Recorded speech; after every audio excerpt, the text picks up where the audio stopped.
Discipline. Principle of discipline. Discipline is all about following the rules and regulations, framing the rules and regulations. Framing means बनाना.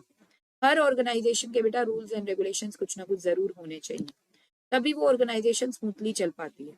अगर proper rules and regulations नहीं होंगे ना किसी भी organisation को run करने के लिए, तो वो ऑर्गेनाइजेशन ठीक से नहीं चल पाएगी। Next, following a code of conduct. A code of conduct must be there for all the employees or for all the workers working in that particular organization. Code of conduct होता है कि आपको पता हो कि कैसे बिहेव करना है मुझे मेरे ऑर्गेनाइजेशन में, मेरे ऑर्गेनाइजेशन के क्या रूल्स एंड रेगुलेशंस है, ठीक है, मेरी ऑर्गेनाइजेशन मुझसे क्या एक्सपेक्ट कर रही है। मीटिंग ऑफ कमिटमेंट्स, मैंने आपको बताया था प्रिंसिपल ऑफ डिसिप्लिन में कि मीटिंग ऑफ कमिटमेंट्स भी बहुत जरूरी है by subordinates as well as by superior.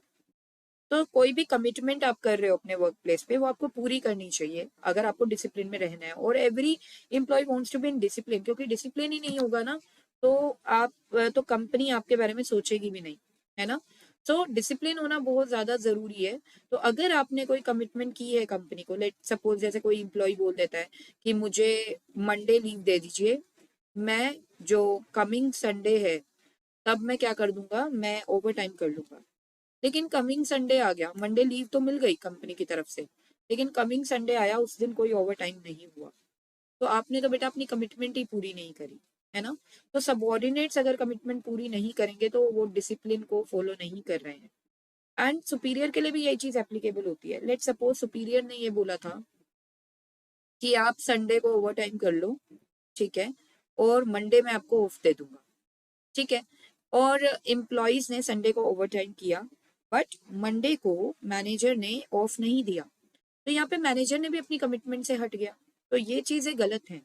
Principle of discipline says that कि अगर आप वर्क प्लेस पे कोई भी कमिटमेंट करते हो तो आपको उस कमिटमेंट को पूरा करना चाहिए। और प्रिंसिपल ऑफ डिसिप्लिन सिर्फ सबऑर्डिनेट्स के लिए नहीं है, ये सुपीरियर्स के लिए भी है कि सुपीरियर्स को भी रूल्स एंड रेगुलेशन वैसे ही फॉलो करने हैं जैसे सबऑर्डिनेट्स कर रहे हैं। सुपीरियर्स को भी कोड ऑफ कंडक्ट वैसा ही फॉलो करना है जैसे सबऑर्डिनेट्स कर रहे हैं, ठीक है। तो ये चीजें सुपीरियर्स के लिए भी है। Clear and fair agreement between superior and subordinates, कोई भी मतलब क्लियर एंड फेयर एग्रीमेंट होना चाहिए, कोई किसी से कोई चीज हाइड ना करे जो वर्क प्लेस पे बताना जरूरी है।